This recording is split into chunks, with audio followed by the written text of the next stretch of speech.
स्वराज्य वार्ता, आवाज जनसामान्याचा। ग्वाल्हेर येथे एका व्यक्तीने भारतरत्न डॉक्टर बाबासाहेब आंबेडकर यांचा फोटो जाळला।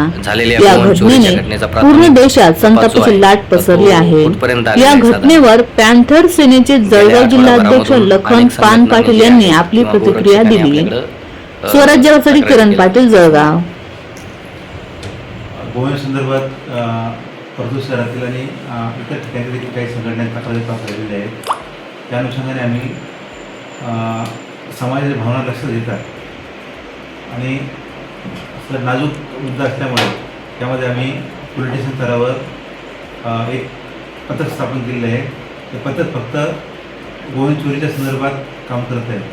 त्याचा तपास बऱ्यापैकी आता अंतिम टप्प्यात आलेला आहे आणि लवकरच सर्व गोवन चोर जे आहेत ते पकडले जाऊन कायदेशीर कारवाई करणार आहोत। हे जे चोरी करणारे जे आहेत म्हणजे तर ही चोरी स्थानिक टोळीनं केली असावी का आंतरजिल्हा टोळीचा याच्यामध्ये हात आहे असा आपला पोलिसांचा प्राथमिक अंदाज आहे का असं आपल्याला वाटतं का? नाही, जे कोणी चोर असतील आपल्याला तपासामध्ये निष्पन्न होतील त्या आपण कारवाई करणार होते। त्या आपण आत्ता सांगू शकत नाही की राज्यस्तरीय टोळी आहे किंवा लोकलचे जिल्हाध्यक्ष देखील होऊ शकतो असे म्हणाले। यावेळी एकमत न झाल्याने जिल्हाध्यक्ष हस्तिमल बंब या कार्यकारिणीच्या पदाधिकाऱ्यांनी काढता पाय घेतला। मात्र व्यापारात गोंधळ उडाला। मतदान घेऊन नूतन अध्यक्षासह कार्यकारिणी निवड करण्यात यावी अशी मागणी अनेक व्यापाऱ्यांनी केली। स्वराज्यासाठी राम राठोड, आष्टी। शहरामध्ये जनावर चोरी जाऊ नये नागरिकांना वारंवार आवाहन केले आम्ही। आपली जी जनावर आहेत त्याची मोकाट रस्त्यावर न सोडता आपल्या घरी बांधून ठेवावीत, त्याची काळजी घेऊन लक्ष ठेवावं। परंतु आम्ही बऱ्याच वेळा बघतो की शहरामध्ये रस्त्यावर आणि ग्राउंडवर रात्री आणि दिवसात देखील जनावर फिरत असतात।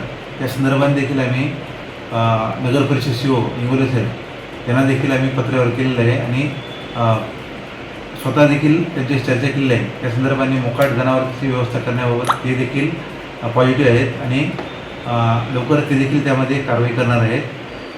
त्यामुळे सध्याची जनावर चोरी नक्कीच कमी होईल आणि मोकाट जनावर दिसले चोरांना आमंत्रण मिळतं। त्यामुळं ही कारवाई केल्यानंतर ॲटोमॅटिक चोरीचं प्रमाण बंद होईल। अशा घटना शहरात घडू नयेत यासाठी आपण बीट मार्शल स्तरावरती काय सूचना देण्यात आलेल्या आहे? आम्ही सदर अशा घटना घडू नये यासाठी आम्ही रात्रपाळी देखील नाईटची गाडी कंटिन्यू ज्या ज्या ठिकाणी जनावरं असतात, मोकाट जनावर फिरतात, ग्राउंड्स आहेत त्या ठिकाणी वेळोवेळी पेट्रोल चालू आहे। त्या ठिकाणी कुठली संशयित गाडी म्हणून आल्यास त्याची चौकशी करणं चालू आहे। त्यामुळं सदर जनावर चोरी संदर्भात प्रतिबंध नक्कीच झालेला आहे। एक तांत्रिक आणि कायदेशीर बाबीचा प्रश्न आहे की चोरी झालेल्या गोवंश ज्या वाहनातून नेला असावा त्या वाहनांचा माग काढण्यासाठी महामार्गावरील जे काही CCTV कॅमेऱ्याची मदत जी आहे तर घेतली जात आहे का? आणि या गुन्ह्यात प्राण्याविरुद्ध कृतता प्रतिबंधक जो कायदा आहे आणि इतर कोणत्या कलमाने गुन्हे दाखल करण्यात आलेले आहेत? सध्या गोवंश चोरी केल्यामुळे चोरीच्या कलमाप्रमाणे गुन्हे दाखल करण्यात आलेले आहे। त्यामध्ये चोराचा तपास करण्याकरता आणि वाहनाचा तपास करण्याकरता आपण त्या मार्गावर जेवढे फुटेज मिळतात CCTV फुटेज आपण चेक केले आहे। त्यामध्ये काही लीड पण मिळालेले आहे मला। त्या पद्धतीने तपास चालू आहे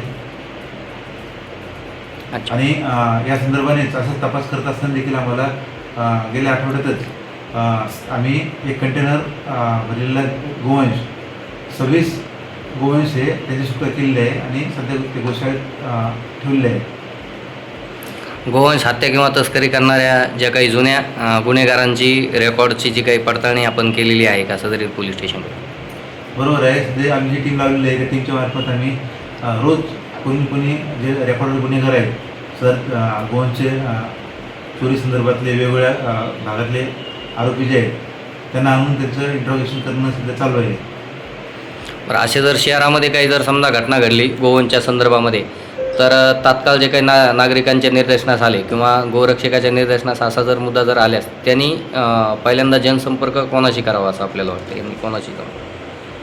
जर आपणास असे काही गोवंश चोरीच्या घटना आढळून आल्यास सामान्य नागरिकांना तसेच जे संघटना आहेत त्यांना देखील आव्हान आहे आपण त्या ठिकाणी डायरेक्ट कुठलीही कारवाई न करता तात्काळ पोलिसांना संपर्क करावा. 112 नंबर टोल फ्री आहे. त्या टोल फ्री नंबरवर 112वर कॉल करून पोलिसांना बोलवावे आणि पोलीस 100% कायदेशीर कारवाई नक्कीच करतील. या शहरामध्ये अशा ज्या घटना घडत आहेत तर यामुळे काही हिंदुत्ववादी संघटना जे आहेत किंवा गोरक्षक आहेत यांचा जो आहे रोष वाढत चालला आहे, यासाठी आपण काय उपाययोजना करणार आहे? पोलिसांनी आपण एक आवाहन करणार आहे, जनतेला काय मेसेज देणार आहे? यामध्ये संघटनाचा रोष जो आहे त्यांना देखील समजावून सांगितलं आहे की आम्ही याचा तपास करण्यासाठी एक टीम लावलेली आहे. डिव्हिजन स्तरावर देखील ADP साहेबांनी देखील एक टीम लावलेली आहे. तपास नक्कीच पूर्ण होईल आणि जनावरं गोवंश चोरी जाऊ नये याकरता उपाययोजना करण्यासंदर्भात देखील त्यांना देखील मार्गदर्शन करण्यात आले आहे. परतूर शहरामध्ये जे काही पशुधन जे आहे तर याची जी चोरी झालेली आहे, ज्या शेतकऱ्यांचे गेलेले आहेत तर त्यांना ते परत मिळालेले आहेत का? परत मिळालेले नाही आहेत तर अशासाठी आपले पोलीस प्रशासनाकडून काय प्रयत्न चालू आहेत? ज्यामध्ये चोरी गेली आहे त्यामध्ये कायदेशीर कारवाई आरोपी सापडण्यात कारवाई करतो ती पुढील कारवाई करण्यात येईल. त्यामध्ये धन्यवाद आपण या दिलेल्या सूचना.